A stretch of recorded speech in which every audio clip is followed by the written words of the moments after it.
물류 산업이 점점 첨단화되고 있고요. 네. 우리가 뭐 코로나 시기를 지나면서 물류 혁명을 한번 겪었습니다. 그래서 일반인들도 이제는 핸드폰에서 앱으로 굉장히 쉽게 온라인으로 주문을 하면 뭐 하루 만에 배송이 오기도 하고 네네. 뭐 당일 배송이 오기도 하고 그러거든요. 이게 뭐 앱이 개발이 돼서 물건이 빨리 주문을 받아서 오는 게 아니라 네. 그 물류를 훨씬 더 자동화 처리를 하고 물류를 관리하는 시스템도 훨씬 디지털화 되어 있기 때문에 그런 굉장히 많은 그 물량을 하루에 매일매일 이렇게 처리를 할 수 있게 된 것이죠.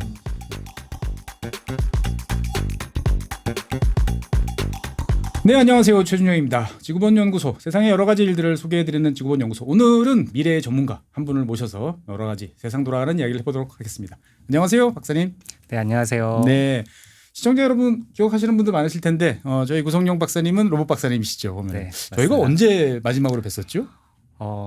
제가 2년 전에 출연을 했고요. 2년 전. 네. 시간이 많이 지났구나. 1년 텀으로 한 번씩 나오려고 했는데 예. 1년 쉬었습니다. 2년 사이 뭐 사실 기술이라는 건 엄청나게 많이 발전을 하는데 구 박사님이 이제 그 계신 분야 로봇 분야 같은 경우도 2년 사이에 되게 발전을 많이 했다라는 뉴스들이 많이 나오고 실제로 고속도로 휴게소 이런 데 가보면 로봇이 이제 우동도 끓여주고 예, 커피도 따라주고 이제 하는데 뭐 저는 이제 잘 모르니까 2년 사이에 이제 있었던 뭐 로봇 산업계 이제 주요 이슈 발전 뭐 이런 거 한번 정리해 주시죠. 보면은. 네네. 저는 로봇을 총 제가 한 15년 이상 네네. 이렇게 로봇 전공을 하고 지금 산업계에 있는데 지난 15년 동안 제가 경험했던 로봇의 발전보다 사실 최근 2년 사이에 일어났던 일들이 더 큰 일들이 많이 벌어진 것 같아요. 지난 2년이 어떻게 보면 기술적으로 도약을 되게 네네. 많이 했다. 네. 네네.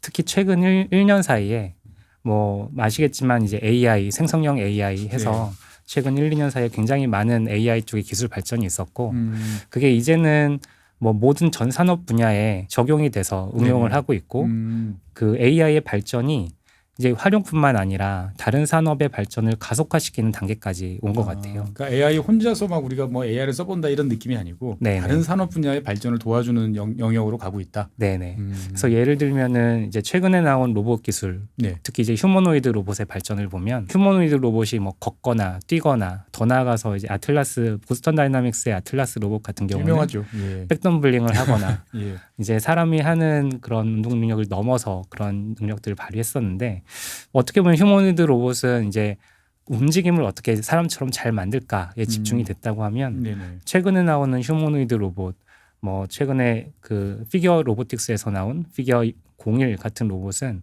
사람의 말을 알아듣고 그 사람이 지시하는 대로 환경을 인식해서 실제 작업을 하고 봤어요. 그 작업 상태를 하면서 설명을 하고 이렇게 사람하고 대화하면서 인공지능이 실제 그 작업까지 수행하는 식으로 발전이 많이 됐습니다. 그래서 테슬라 같은 경우도 실제 테슬라 자동차 공장에 휴머노이드 로봇을 투입하겠다. 이야. 내년까지 상용화하겠다. 예. BMW 같은 경우도 BMW 공장에 로봇을 넣겠다. 그리고 최근에는 이제 현대자동차 그룹에서 그 투자한 보스턴 다이나믹스에서 나온 최신 아틀라스 전기형 아틀라스 로봇도 뭐 이제 인터뷰를 보면은 현대자동차 공장에 투입하겠다. 이제 이런 정도까지 이제는 정말 굉장히 과감하게 기술을 위한 발전을 이제 했습니다. 쇼를 위한 그런 발전이 아니고 실제로 현장에 투입할 만큼의 이제 네네. 성숙도에 도달했다. 성숙도까지는 모르겠으나 일단은 해보려고 시도를 한다. 네네 맞습니다. 사실 저는 이제 유튜브 가끔 이제 보다가 보면 보스턴 다이나믹스 로봇 가끔 이제 보면 기분이 좋아져서 이렇게 보는데 갑자기 페어웰 뭐 이렇게 빠이빠이 해가지고 도대체 무슨 일이 벌어졌는 거야 했는데 또 그 다음 날 또 나왔더라고요. 보면은. 네네. 근데 보면은 똑같은 아틀라스 같은데 이게 하나는 유압, 하나는 전기. 이게 차이가 그렇게 커서 이렇게 한 세대는 작별을 하고 새로운 게 오고 이렇게 이해를 할 수 있을 만큼 이게 격차가 큰 건가요? 보면? 네네 맞습니다. 아틀라스 로봇이 사실 역사가 굉장히 긴데요. 거의 한 20년 정도 됐습니다. 제가 기억하기로는 2007년에 처음 뭐 걷기 시작했고 뒤뚱뒤뚱 이렇게. 네, 근데 그 로봇의 형태가 사실 액추에이터를 유압식 액추에이터를 썼거든요. 왜냐하면은 휴머노이드 로봇이 뭐 굉장히 복잡한 기계 장치이기 때문에 무게도 굉장히 무겁고 기존의 아틀라스 로봇 같은 경우는 키가 이제 1.5m에 그다음에 무게는 75kg. 뭐 사람하고 비슷하긴 하지만 그 정도 되는 로봇이 뛰고 백덤블링을 하고 이 정도의 파워를 내려면 정말 굉장한 파워의 액추에이터가 필요한데 전기식 모터 같은 경우는 일단 배터리로 구동을 해야 되잖아요. 그래서 배터리로 구동을 하는 그런 전기식 소형 모터는 그 정도 파워를 못 냈습니다. 아, 전기는 정밀하게 제어는 되지만 힘이 좀 없었다. 네, 라고 네. 그냥 이해하면 되겠군요. 네. 보면은.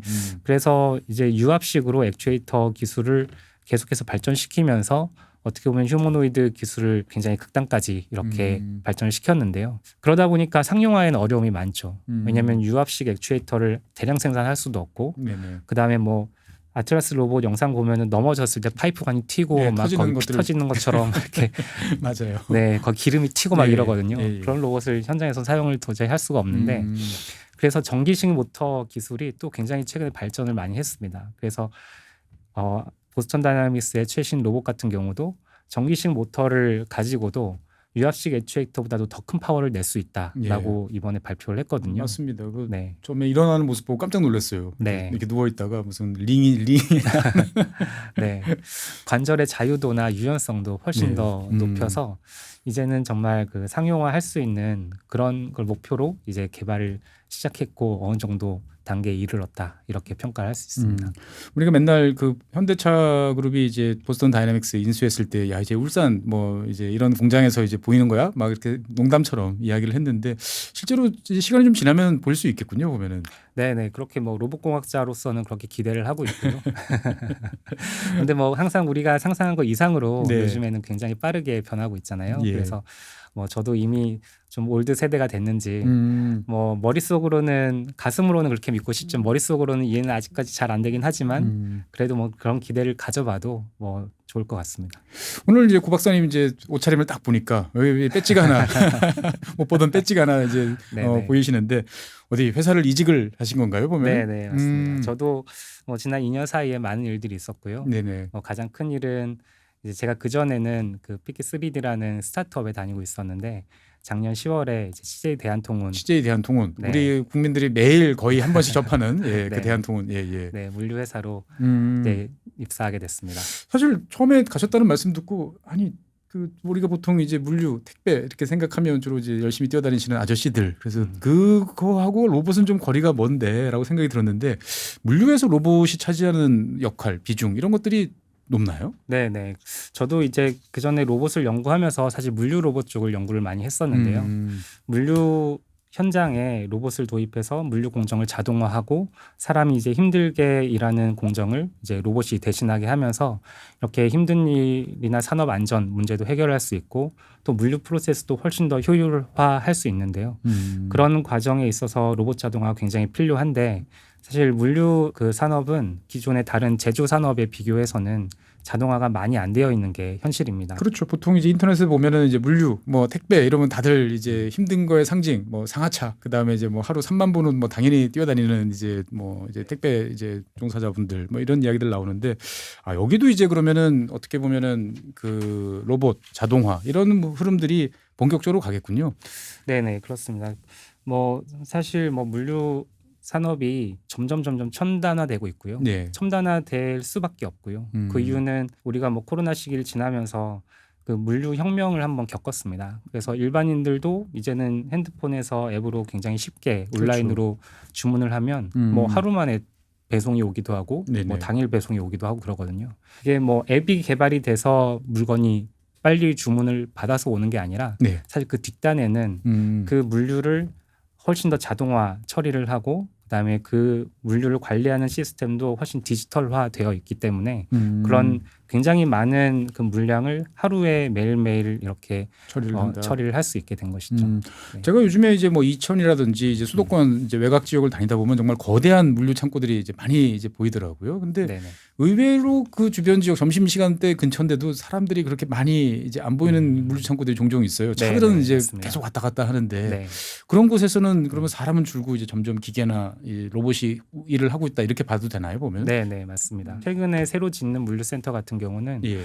로봇이 이제 필수적으로 들어간다고 보시면 됩니다. 필수적으로 들어간다. 네. 특히 어떤 로봇이 많이 들어가냐면 네네. 뭐 아까 잠시 말씀하셨지만 물류 창고 안에서 사람이 걸어다니는 이동 거리가 굉장히 길거든요. 그렇죠. 물건을 가서 찾아가지고 찾아가지고 가서 꺼내오고. 피킹해가지고 예. 담아서 포장해서 내보내고 하는 게 뭐 어느 정도 프로세스는 있겠지만 그래도 물건이 실제적으로 움직여 다니는 거기 때문에 거기에 이송 거리가 굉장히 긴데 그 부분은 이제 HB라고 부르는 이제 HB. 자율주행 로봇, 네. 자율주행 모바일 로봇이 이제 굉장히 많은 부분을 대체를 하고 있습니다. 그래서 이제는 사람이 물건한테 가는 것이 아니라 네네. 물건이 사람한테 자동으로 오는 로봇이 이제 물건을 싣고 오는 거죠. 싣고 오면 나는 거기서 꺼내서 그냥 네네. 박스에만 하나씩 넣어주면 네, 된다.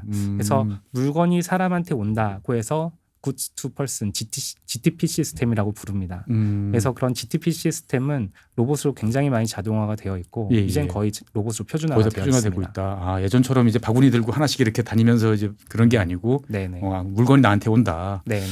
야, 그러면 가만 생각해 보면은 저희는 이제 물류 택배 이런 거 보면은 그냥 받아 보내고 이제 받고 이것만 이제 보통 하는데 물류 공정에 대해서 한번 잠깐 말씀을 좀 해주셔야 될 것 같고 그래야 네. 좀 이해하기 쉬울 것 같고 그 과정에서 이제 로봇이나 자동화 같은 경우도 어떻게 적용되는지 이런 것들이 조금 더 시청자분들께서 좀 이해하기 쉬울 것 같아요. 네네. 물류는 굉장히 복잡합니다. 어떻게 보면은 사람으로 치면 사람의 혈관 같은 역할을 하는데요. 네네. 우리나라뿐만 아니라 전 세계 경제의 혈관 같은 역할을 한다. 실제 물건을 움직여 다니는 그런 시스템이기 때문에 네네. 굉장히 복잡한데요. 간단하게 조금 설명을 드리면 퍼스트 마일, 미들 마일, 라스트 마일 이렇게 세 라스트 가지로 마일은 들어봤어요. 네, 보통 나눌 수 있습니다. 라스트 마일은 우리가 소위 말하는 택배고요. 네네. 그다음에 퍼스트 마일은 그 원자재가 공장으로 이동하는 그런 걸 퍼스트 마일이라고 그럽니다. 근데 이제 우리나라 같은 경우는 주로 수입 수출 많이 하기 때문에 네네. 원자재는 수입을 많이 하잖아요. 예. 항만이나 항공을 통해서. 예. 그래서 항만 항공에서 이제 하역 작업을 하고 그 하역된 원자재를 보관도 해야 되고요. 네. 그 다음에 그런 원자재를 공장에 보내는 이제 그런 그 수송 작업. 거기 그 앞단이 이제 그 앞단을 이제 퍼스트 마일이라고 하고. 네.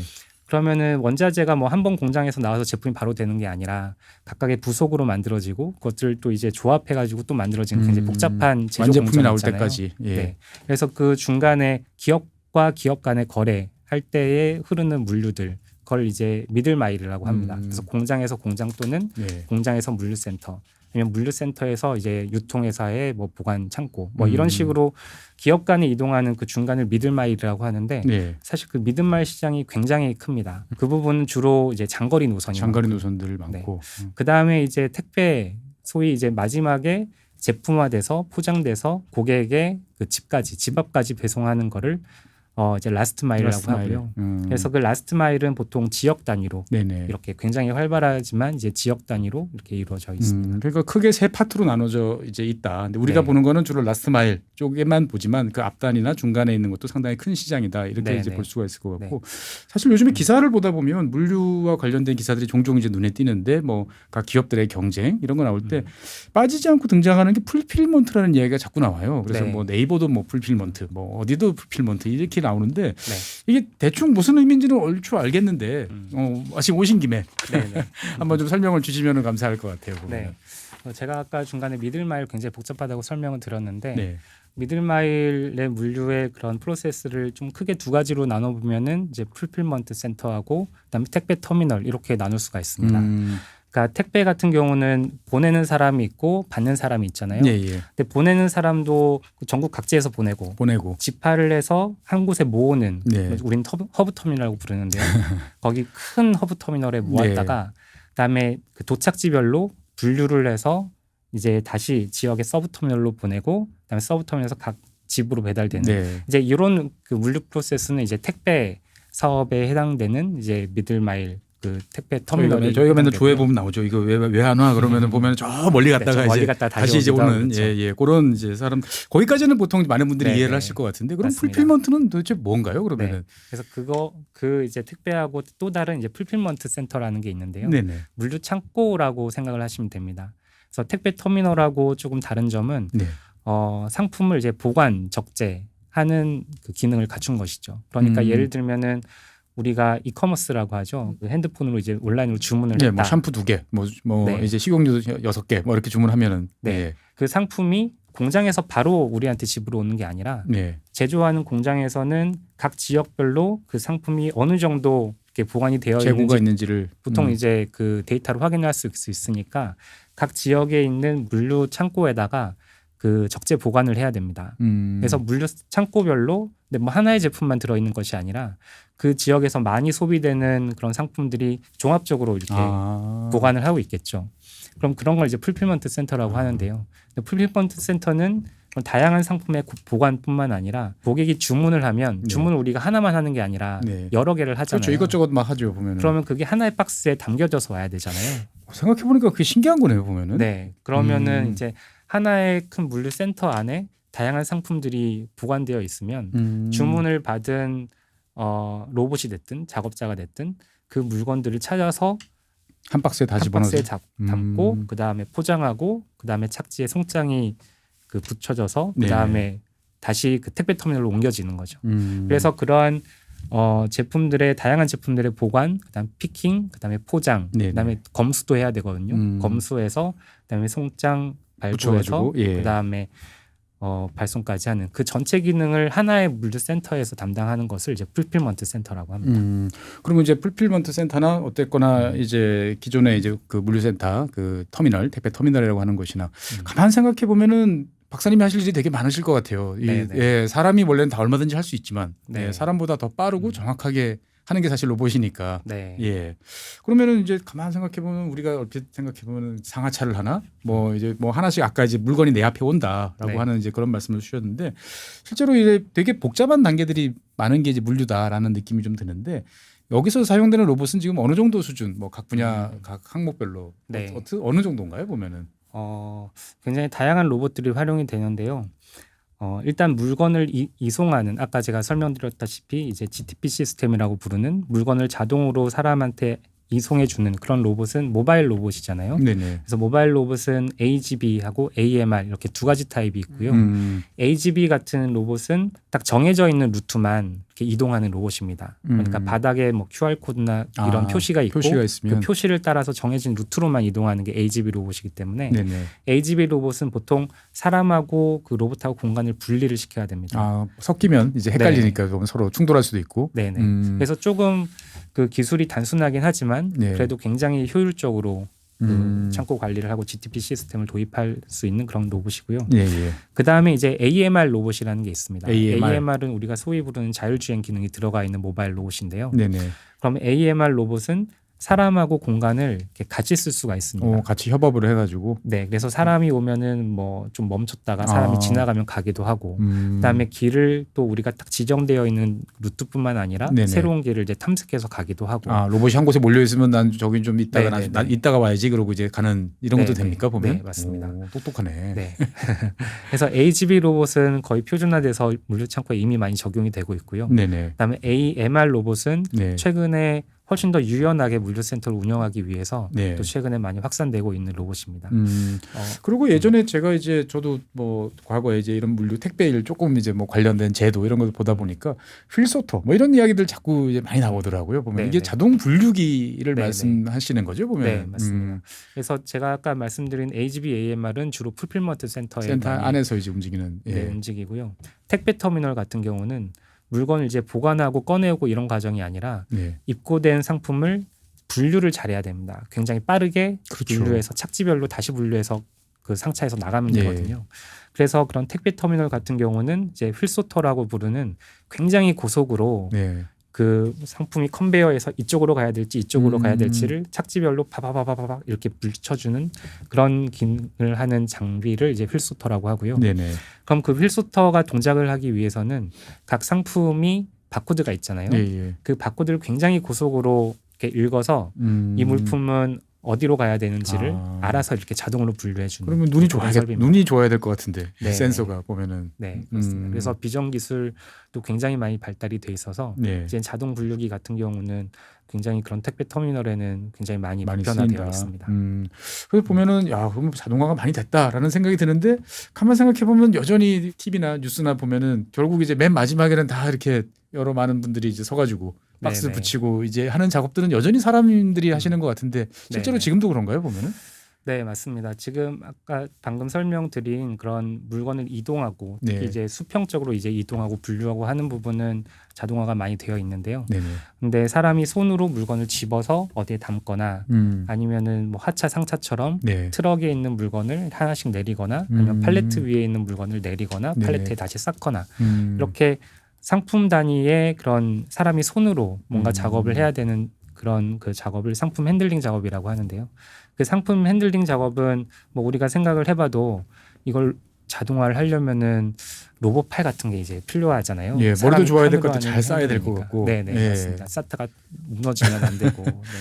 또 사람이 막 쌓은 거를 또 하나씩 잘 집어서 내리기도 해야 되고 그래서 그런 그 상품 핸들링 작업에는 로봇 팔이 들어가야 되는데 네. 사실 로봇 팔은 뭐 제가 이제 로봇 팔 전문이니까 네네. 이전에 이제 로봇 팔에 대해서 쭉 설명을 드렸었는데 그 제조 공장에 로봇 팔이 굉장히 많이 들어가 있죠. 그렇죠. 예. 뭐 용접을 하거나 용접을 조립을 하거나 하거나. 이런 것들 많은데 근데 이제 물류 창고에는 로봇 팔이 아직 그렇게 많이 들어가 있지는 않습니다. 잘할 것 같은데. 그 거기서 가장 큰 차이가 뭐냐? 네. 그게 이제 좀 핵심인데요. 가장 큰 차이는 그 제조 공정 같은 경우는 똑같은 제품을 반복적으로 굉장히 대량 생산하는 라인이기 때문에 똑같은 일만 계속 하면 되는데 네. 똑같은 표준화된 부품을 표준화된 곳에다 네네. 딱딱 옮겨서 집으면 되는데. 네, 맞습니다. 근데 물류는 우리가 생각해 보면 그때마다 그 상품을 포장해야 되고 네. 아니면은 우리가 택배 보내면은 택배 박스가 다 천차만별에 요만한 것도 있고 이만한 것도 있고 네. 예, 아직 정형화되지 않은 사이즈에 그냥 툴툴 말아서 보내는 것도 있고. 네네. 예. 그리고 우리가 소비 트렌드가 굉장히 빠르게 변하잖아요. 네네. 그래서 소비 트렌드가 빠르게 변함에 따라서 물류 창고도 굉장히 빠르게 변합니다. 그래서 각 지역별로 뭐 많이 쓰던 제품들이 갑자기 사라지기도 하고 그다음에 또 새로운 제품들이 막 나오기도 하고. 하긴 또 계절성도 있다 보니까 네네. 특정 계절에도 몰리는 상품도 있을 것이고. 네, 맞습니다. 그럼 거기에 맞춰서 일일이 대응하기는 아직까지는 쉽지 않다. 네네. 음. 그래서 그러한 상품별로 네. 아니면은 그러한 뭐 물류센터별로 다 대응을 로봇팔이 하게 하려면은 결국 제일 중요한 기술은 이제 인공지능 기술이 돼야겠죠. 사람처럼 판단하고 거기에 맞춰서 네. 해야 되는데 아직 그거는 좀 더 가야 된다라고 네, 네. 이제 정리를 할 수 있을 것 같고.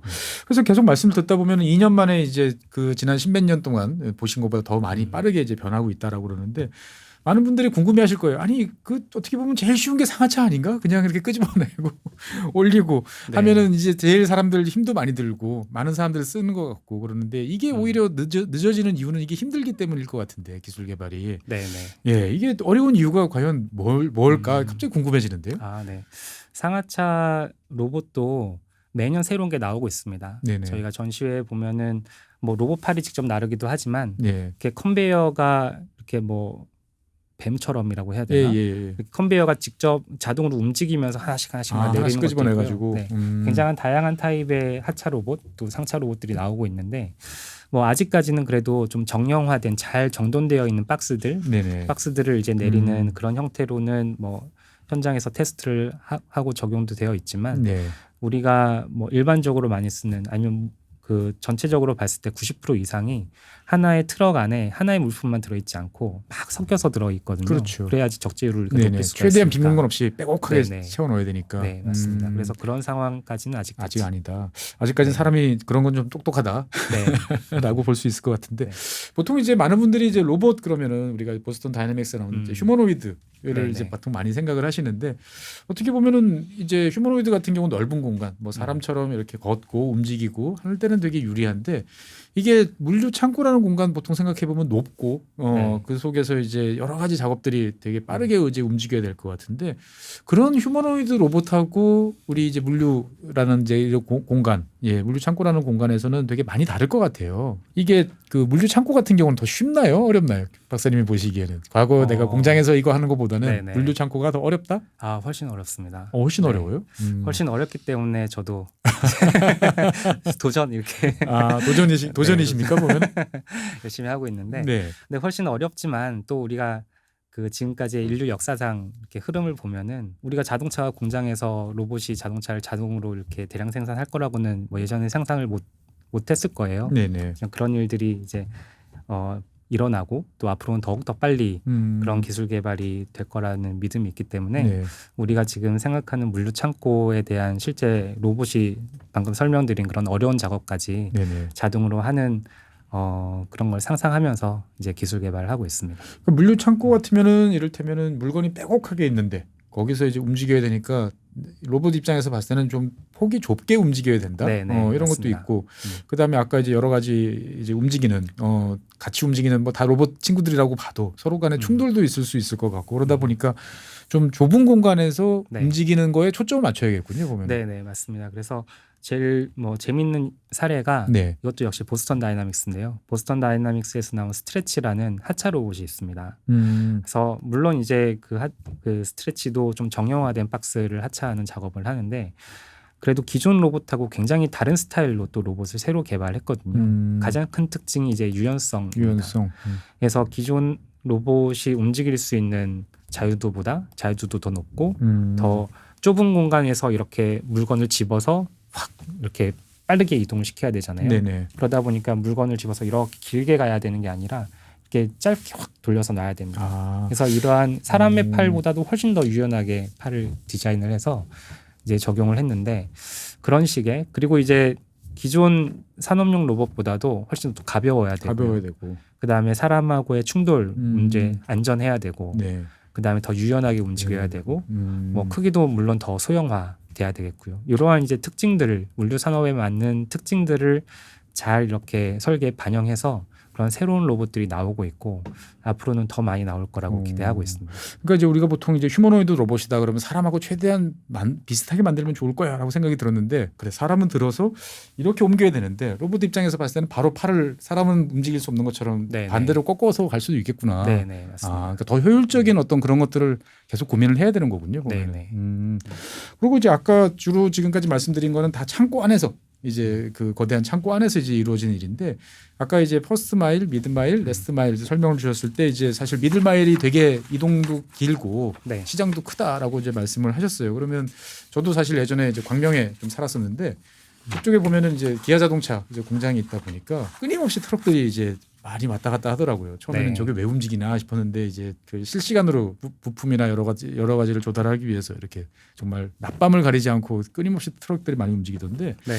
실제로 보면은 저런 거 보면은 야, 저 밤에 움직이는 기사님들 되게 힘드실 것 같고 네. 기업 입장에서 봤을 때는 임금도 꽤 많이 지불할 것 같고 그러니까 어떻게 보면 우리가 뭐 로봇 택시보다도 이 로봇 트럭 이런 게 훨씬 더 필요할 것 같다는 생각도 좀 들었는데 네네. 예, 이 물류에서도 보면은 그런 쪽 노력들 많이 가고 있죠 보면은. 네네 맞습니다.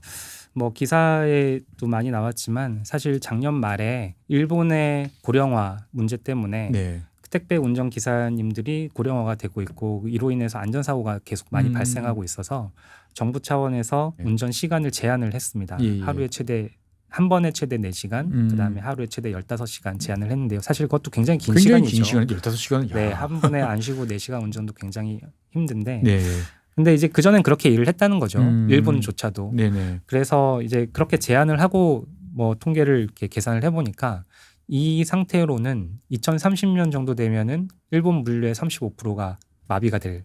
더 이상 일할 사람이 없어서. 네네. 그리고 뭐 운행 시간도 제한을 걸어야 제한되고 되고. 더 많은 사람이 필요한데 사람 네네. 구하기 힘들어지고. 맞습니다. 그래서 사실 그런 간선 차량 운전하는 네네. 그 인력난이 굉장히 심각합니다. 사실 뭐 우리나라뿐만 아니라 일본뿐만 아니라 전 세계적으로 마찬가지고요. 하긴 지난번에 유럽 특히 영국 같은 경우에서 보면은 그 트럭 기사들을 못 구해가지고 네네. 배에서 내린 것들을 뭐 어떻게 운반을 못해서 다 항구에 썩힌다 뭐 이런 기사들도 되게 많이 봤었거든요. 보면. 네네 맞습니다.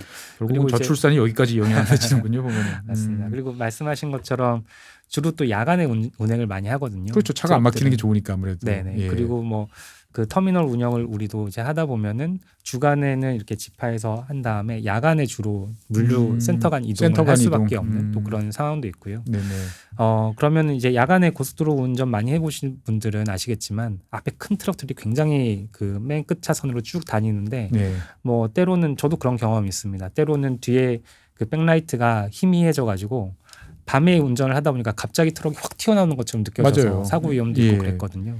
그리고 뭐 졸음 운전을 있을 수도 있고 항상 있고요. 보면. 건강 문제도 있을 수도 있고 그래서 사실 택배 아니면 화물 차량 운전 기사님들의 그러한 뭐 인력 부족 안전 문제, 뭐 이런 문제. 네, 안전 문제 이런 게 이제 사회 문제화되고 있고 거기에 대한 대책으로 이제 자율주행 기술이 굉장히 조금 그 각광을 받고 있는 또 그런 상황입니다. CJ 대한통운 입장에서 봤을 때도 그런 거에 대한 따로 연구 이런 것들까지 다 어떻게 보면 넓게 보면 자동화 쪽인데 네네. 실제로 뭐 진행이 좀 되고 있나요 보면은? 네네 맞습니다. 자율주행 차량을 활용을 해서 네. 그다음에 그러한 안전 문제나 그다음에 그 운전자들의 피로도 문제를 이제 감소시키기 위해서 사실 뭐 아시는 것처럼 지금 자율주행 기술이 완전 무인화되기까지는 뭐 언제 될지 사실 모르거든요. 예, 예. 안전 그 사고 나면은 또 문제가 크기 때문에 그래서 지금 현재 이제 올해부터는 자율주행 트럭인데 네. 자율주행 기능이 있는 트럭인데 운전자가 탑승한 상태로 이제 운행을 하고 있습니다.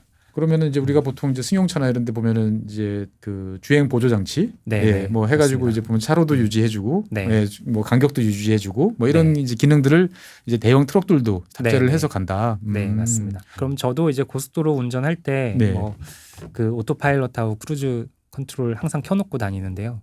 그러면은 뭐 제가 깜빡 졸더라도 아니면은 뭐 딴 데 보다가 이렇게 순간 실수를 차선을- 하더라도 네, 예. 그런 게 다 방지가 되거든요. 예. 그래서 그런 기술들이 이제는 화물 운전에도 네. 굉장히 많은 도움이 될 것이고 저희가 적극적으로 또 추진하고 있습니다. 그러니까 이제 시내까지는 아니더라도 최소한 네, 네, 간선 그렇죠. 터미널 간의 좀 야간 운전 이런 네. 거 같은 경우는 사고율을 낮춘다든지 네. 여러 가지 더 효율성을 기하기 위해서 네, 그러니까 자율주행이 저 뭐 우리 승용차만 있는 게 아니고 오히려 네, 이런 네. 데서 더 필요하겠다라는 생각도 좀 드네요 보면은. 그리고 연비도 굉장히 절약할 수 있습니다. 맞아요. 저도 그 차를 바꾸면서 주행 보조 켜보는데 이 친구가 저보다 운전을 더 네. 잘하더라고요. 저도 네, 연비를 네. 꽤 신경을 쓰는데 네, 네. 제가 맨날 져요. 네, 맞습니다. 맞습니다. 100%집니다. 예. 그리고 이제 사실 제가 예전에 택배를 이렇게 보다 보면은 중간에 이제 동네에서 이렇게 하실 때 보면 내려가지고 하차하셔가지고 이렇게 서로 막 쌓는 동네 이제 어디 공터 같은 데서 종종 옛날에 봤던 기억이 나는데 가만 생각해 보니까 저 쌓는 게 되게 노하우다라는 생각이 많이 들었어요. 어차피 네. 문을 열어서 뒤에서부터 차곡차곡 내려야 되는데 내 동선을 머릿속에서 그리고 그거를 잘 탑재를 해야 이제 효율성을 되게 높일 수 있을 것 같더라고요. 그 어떻게 보면 택배라는 게 결국은 다 최적의 경로를 찾아가서 가야 연료비도 적게 들고 시간도 단축하고 효율적일 것 같은데 이거야말로 어떻게 보면은 박사님 그동안에 계속 강조해서 말씀하셨던 이제 빅데이터 네네. 그다음에 뭐 인공지능 이런 게 제일 잘할 수 있을 것 같은데 네. 실제로 그런 걸 활용하는 방안들도 지금 연구가 되고 있나요 보면? 아, 네, 그럼요. 이미 그 적용이 많이 되어 있고요. 네. 처음에 제가 말씀드렸다시피 물류 기술이 뒷받침되지 않으면 우리가 매일매일 온라인으로 주문한 상품이 당일 아니면은 그 다음 날 우리 집 앞으로 올 수가 없거든요. 물동량도 최근에 코로나 이후에 굉장히 많이 늘었습니다. 박사님 혹시 우리가 1년 동안에 우리나라에서만 운반하는 택배 물동량 개수가 얼마 정도 개수? 네. 이건 감도 안 우리 인구 조금 이렇게 생각해 보시면 감도 안 해. 우리나라 4천만 인구인데 네. 1년에 100개씩만 해도 그거보다 네. 더 많을 것 같은데. 딱 맞추셨습니다. 그 정도 네. 됩니까 보면? 40억 개입니다. 40억 개. 네. 이게 코로나 이전에는 뭐 한 20억, 25억 이랬다가 예. 지금은 40억까지 늘었습니다. 야, 그러니까 굉장히 편리하게 물건을 주문할 수 있으니까 더 많이 주문하게 오. 되고 그만큼 물동량이 는 것이죠. 하긴 뭐 저도 음. 그 집 근처에 있는 대형마트 가본 적이 꽤 됐어요 이제는. 네네. 예, 그냥 뭐 다 주문하고 이것저것 다 주문하고 음. 그냥 받아서 쓰는 게 당연하다 보니까. 네네. 그래도 40억 개. 네. 근데 피부로 느끼시기에도 훨씬 더 배송이 빨라졌잖아요. 맞아요. 네. 예. 그만큼 이제 물류 산업에 빅데이터를 활용한 디지털화가 네네. 이미 적용이 거의 다 되어 있습니다. 그래서 말씀하신 대로 이제 최적화 문제인데요. 때로는 우리 소비 트렌드가 변하기 때문에 우리가 고정되어 있는 그런 배차 아니면 고정되어 있는 물류 센터만 가지고는 예. 계속해서 이런 변화하는 물동량에 대응을 할 수가 없거든요. 사실 뭐 빨리 받고 싶을 때도 있고 네. 정말 코앞에 뻔히 보이는데 뭐 이를테면 이제 컴퓨터 부품 같은 경우 특히나 이제 그런데 아니 그 다리 하나 건너면 있는 용산에서 보나마나 배송되는 건데 네. 저 멀리까지 이제 갔다가 다시 오죠. 이제 오는 거 보면 대전까지 갔다 오고 야 차라리 그 용산에다가 뭐 하나 해서 요거 전용으로 네, 하면은 네. 서울만 커버리지 할 수 있으면 참 좋겠다 이런 생각도 참 많이 했거든요. 네, 보면은. 맞습니다. 요금이 더 그래서- 나와야 되나 뭐 이런 생각도 해봤는데 예전에는 그래서 단순하게 그 허브 터미널로 다 모았다가 예. 다시 분산하는 시기였는데 이제는 이제 각 지역별로 말씀하신 대로 지역 특성도 있고요. 그다음에 물품의 우선순위도 있습니다. 우선순위라 그러면 뭐 우리가 배송비를 뭐 한 500원 더 내더라도 네네. 내일 바로 받아야 되는 오. 물품들도 있거든요. 아, 아니면은 뭐 배송비를 좀 적게 내더라도 일주일 후에 받아도 되는 물품들도 있습니다. 아마존 스타일인데요 보면. 네네. 예, 맞습니다. 아마존 제가 옛날에 90년대 중반에 처음 책 시킬 때 음. 야, 돈을 더 주면 이렇게 빨리 오는구나 네, 네, 많이 네. 느꼈어요. 맞습니다. 예. 그런 시스템이 가능한 이유도 그런 우선순위가 그러면 고객의 주문에 따라 계속 바뀔 거잖아요. 그렇죠. 그럼 그렇게 바뀔 때마다 그 배차 시스템이나 물류센터에 어디로 보내야지 그게 빨리 갈 것인지 아. 한 곳에 또 몰리면 안 되니까 그런 그 물류 프로세스 관리를 매일매일 계속해서 자동화하지 않으면 그런 시스템이 불가능합니다. 그 전체 일정 분야를 그냥 무조건 특급, 이거는 보통, 이거는 뭐 지연돼도 상관없어. 이렇게 놔두면 또 비효율이니까 네, 네. 그때그때마다 물동량에 맞춰가지고 이거를 움직여야 된다. 야, 생각만 해도 아찔해지. 그래서 이제 그런 문제들 다 수학 문제죠. 네네. 사실 그런 수학 문제들을 풀기 위한 최적화 시스템이 많이 갖춰져 있고요. 저희 CJ 대한통운만 해도 그 관련된 이제 수백 명의 전문 그 연구원들이 연구를 하고 개발해서 지금 현재 그 사용하고 있습니다. 그러면 수학과 졸업하고도 이제 대한통운 입사 가능한 겁니까? 그럼요. 환영하는 인재입니까 보면? 아유, 네. 수학뿐만 아니라 예. 최첨단 오. 기술을 다 저희가 활용을 해서 네, 물류 자동화를 하고 있습니다. 그 사실 이제 물류 산업 같은 경우는 우리나라에서 제일 큰 업체가 이제 제가 알기로는 CJ 대한통운이 전체 물류의 한 절반 네네. 정도를 이제 하고 있는데, 사실 대한민국이라는 나라는 어떻게 보면은 되게 물동량도 많고 하지만 이 10만 제곱킬로미터라는 요 면적에 딱 제한돼 있잖아요. 네. 결국 기업 입장에서 봤을 때는 이제 밖으로 나가든지 네. 아니면 밖에 물건을 더 많이 이제 들여와서 어떻든 더 시장을 더 확대하는 이런 쪽에 대한 여러 가지 생각들을 좀 많이 이제 하셔야 될 것 같고, 특히나 네. 최근 들어서는 테무라든지 알리익스프레스 같은 이제 어떻게 보면은 이제 글로벌 이커머스라고 표현을 네. 해야 될까요? 이런 쪽이 맞습니다. 점점 많아지는 것 같은데 여기에도 다 대한통운은 관여돼 있는 거죠 보면은. 네, 네, 맞습니다. 글로벌 이커머스는 이제는 좀 대세라고 생각을 해요. 뭐 여러 가지 뭐 잡음도 있긴 하지만 기존에는 우리나라 이제 수출 중심의 경제 성장을 했잖아요. 그래서 사실 수입하고 수출하고 하는 프로세스가 굉장히 잘 되어 있는 나라 중에 맞습니다. 하나입니다. 뭐 전 세계에서 통관 데이터가 이렇게 빨리 나오는 네, 나라는 네, 네. 없더라고요 보면. 그렇죠. 네. 네. 근데 그 지금까지는 수출 수입이 거의 대기업 중심으로 됐거든요. 그러다 보니까 좀 대량 물량의 수출 수입 컨테이너 뭐 중심이었다고 수십 개 하면. 분량이 이제 기본 단위 뭐 이렇게 움직여야 되는데. 네, 그러니까 거의 대부분 이제 계약 단위의 물품이죠. 네네. 근데 이제는 글로벌 이커머스가 대세가 되고 네네. 또 우리나라에도 글로벌 이커머스 회사들이 진출을 하고 또 우리나라에서도 그런 플랫폼을 이용을 해서 해외로 중소기업들이 해외에 그 역직구를 하거나 소비자들도 해외에 있는 물품을 이제 직구하거나 하는 프로세스들이 점점 이제 보편화되고 있고 네네. 이게 사용자 경험이라는 게 굉장히 중요한데 이제 그런 사용자 경험을 겪은 세대들은 그거를 당연하게 생각을 하거든요. 그렇죠. 네. 뭐 한두 번 했는데 편한데 굳이 이제 다시 옛날로 돌아갈 수는 없죠. 네, 네, 맞습니다. 그래서 우리가 뭐 코로나 이후에도 보편화된 이커머스를 경험했듯이 네. 이제는 글로벌 이커머스도 대세의 흐름을 막을 수는 없고 보편화되고 있고 이미 사용자 경험이 많이 축적되고 있다. 글로벌 이커머스가 어떻게 보면은 우리나라한테는 또 더 좋은 기회가 될 수 있거든요. 이제는 대기업보다는 또 중소기업들이나 중소상인들도 더욱더 시장을 넓힐 수가 있고 또 소비자들도 더욱더 다양한 그런 제품을 경험할 수 있는 이러한 또 하나의 좀 기회가 된 것 같은 그런 시대입니다. 그 어차피 이제 해외에 나간다 그러면 또 거기 다양한 또 사람들, 전혀 다른 배경을 가진 사람들을 채용해서 또 시스템을 또 구축을 하고 하는 여러 어려움이 많을 것 같은데 네. 이게 이제 로봇 자동화 이런 표준화된 폼들이 잘 정착이 돼 있으면 네, 어떻게 네. 보면 되게 빠르게 진출해서 빠르게 정착해서 서비스를 제공할 수 있겠다 네, 라는 네. 생각도 좀 드는데. 네, 맞습니다. 그래서 이런 글로벌 이커머스 플랫폼 이제 뒷단에 네. 실제 물건을 이송하는 네. 그런 물류 산업이 이제 글로벌화돼서 운영까지 되려면은 아까 말씀드렸던 이제 표준화, 이제 로봇화, 자동화가 자동화. 돼야지 이제 물류 산업도 글로벌화 될 수 있고 우리가 그 전체 시스템을 관리할 수 있게 되는 것이죠. 네. 어떻든 간에 국 박사님이 얼굴 안 보여주시는 사이에 엄청나게 많은 일을 하고 계시는구나. 저희가 받아보는 택배 많은 것들이 이제 또 국 박사님의 손길이 닿는구나 라는 생각도 드는데 네. 살이 좀 빠지신 것 같아요. 아, 그래요. 제가 예. 운동을 좀 열심히 하고 있습니다. 운동을 열심히 하신 겁니까? 아니면 일이 힘들어서 그러신 겁니까? 운동을 열심히 하고 있습니다. 어찌됐든 건강하게 그래도 잘 해주셔야 될 것 같고 네. 앞으로도 종종 이제 좀 한숨 돌리셨으니까 로봇과 네네. 관련돼 있는 사실 이제 막연한 로봇이 아니고 우리 현장 근처에 있는 로봇과 관련된 이야기 좀 많이 해주시면 네. 좋을 것 같은데 앞으로도 좀 나와주실 거죠? 아유, 네. 불러주시면 네. 열심히 준비해서 나오겠습니다. 알겠습니다.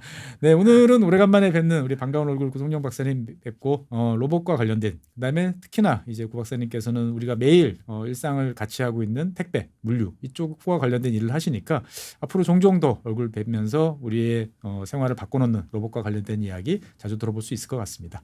네, 지금까지 수고해 주신 구 박사님 대단히 감사하고요. 네, 시청해 주신 여러분 다음에 뵙겠습니다. 감사합니다. 감사합니다.